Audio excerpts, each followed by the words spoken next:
Before we start the video today, I should mention that anyone who is looking to grow anything in the onion family, but specifically bulbing onions, one of the biggest keys to success is selecting varieties that do well in your area.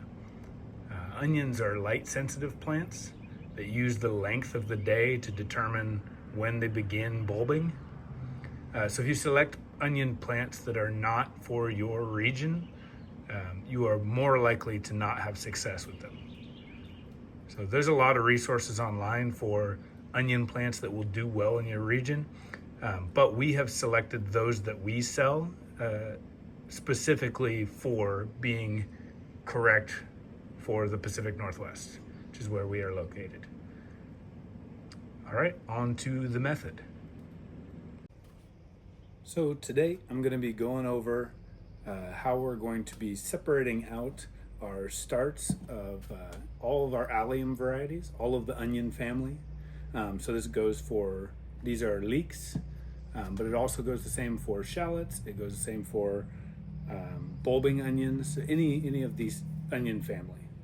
So these are planted from seed. We do not plant from sets, which are little onion bulbs that have been sowed the previous year and grown to be a little bulb before planting out. We prefer to grow from seed because it gives us the opportunity to grow some more varieties than you can get with sets. So we grow them, we sow heavily, many plants in the one pot, and then when they get to about this big, we can separate them out, pull the plants apart, and then plant them individually into the garden. So that's how we like to do it. We've had a lot of success doing it this way. So today I'm going to show you how to do it. So we can just kind of squish the pot, loosen up the dirt from the walls of it so that we can separate them out a little easier. And then supporting the leaves of the plant, just give it a couple of smacks and the dirt should come right up. So you can see that the dirt is kind of holding together. So we'll just kind of squish until it starts to break up, and then we'll gently tease these apart. So I like to break it down into just a couple of chunks like this, and then you can break it down into smaller chunks. Normally I would do this on the ground next to the garden bed that I'm going to plant in for easier ability to just lay out each individual plant. But since I'm showing you here, I'm just going to do it on the table. So plants in the onion family have these fibrous roots. They're not super delicate, so you can kind of just pull them. You don't want to be rough with them, but you can kind of just gently tease them apart. They should come apart with no problem. There are a lot of plants that you cannot do this with because the roots are too sensitive, but onions are pretty hardy that way.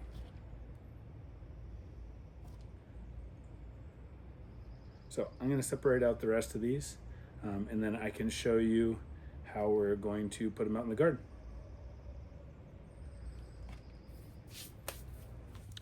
All right, here we are at our garden bed that we will be planting into. We generally plant our alliums into a raised bed.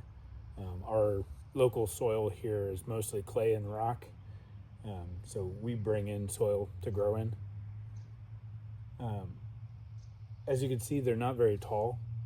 Onions have kind of a shallow root system, which means they do not need that much dirt to grow in, as long as it's relatively fertile dirt. So here I have, you can see all of the different separated starts laid out into the dirt. This is how I normally will lay them out as I pull them apart. So just like I was doing on the table, but I would just pull them apart right here, lay them next to their holes. So when I'm laying out how far apart these go, I use this little homemade tool. It's called a dibber.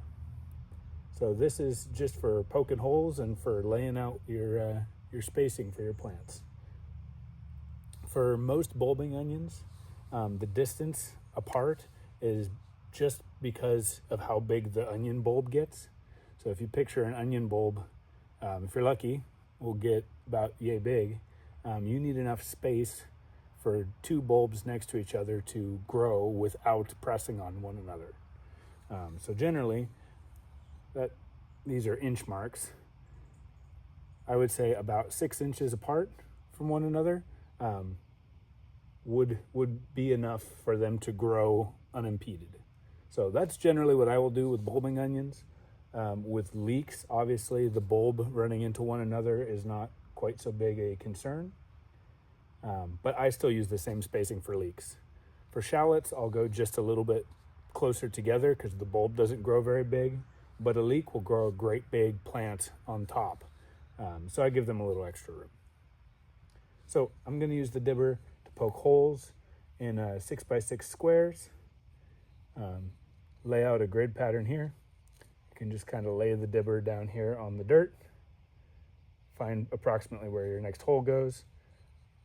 And then just turn it around to widen out your hole a little bit.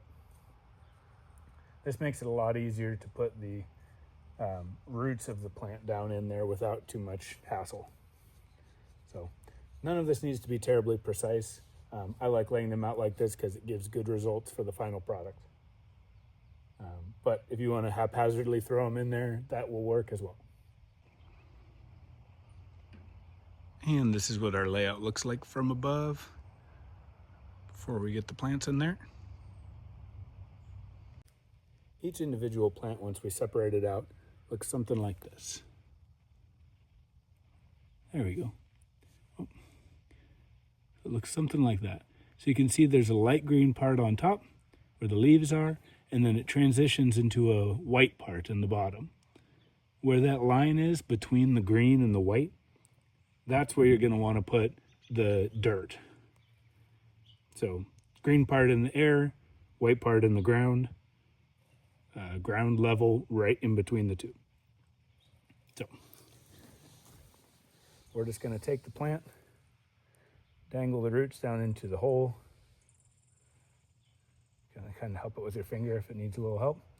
And then hold it just about ground level while you press the dirt in around it. And you'll want to just kind of keep it upright as you press down. With them in the state that they are, obviously they're going to lay down onto the ground. Don't worry about that. They'll stand up in a couple of days, and it'll especially help after we trim them. So there it is. Drop it in the hole. Hold it about the level we want. Press around it. Now remember, as I said before, onions are not terribly fussy plants. You don't have to get this exactly perfectly right. Aim for that spot between the green and the white, and it should turn out just fine. As I mentioned before, we need to trim these. So once we're done, I'll show you what it looks like, and then I'll explain kind of how we go about trimming them and how often. This is what it looks like when we're all done getting them put into the ground. Don't mind the random asparagus in the corner. That was here before we bought this house, and despite my many attempts to rip out every bit of root and crown in this bed, it continues to grow back every year, so we've just decided to allow it to do so. But as you can see, several of them are top heavy and laying down in the ground. They look very sad.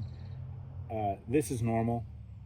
They grow long before they grow thick when you grow them from seed, so they get really flimsy and fall over. For that reason, it's necessary to come through periodically and trim off the long leaves down to about 6 to 8 inches. Use your best judgment as far as cutting them back so that the plant can stand upright. Sometimes you only need to trim a little bit, sometimes you need to trim more. You don't want to take too much off of it. So on one like this, I I probably would cut this somewhere about right here on this one. Leave enough leaf for it to continue to photosynthesize and make food, but not so much leaf that it is causing the plant to be tipped over.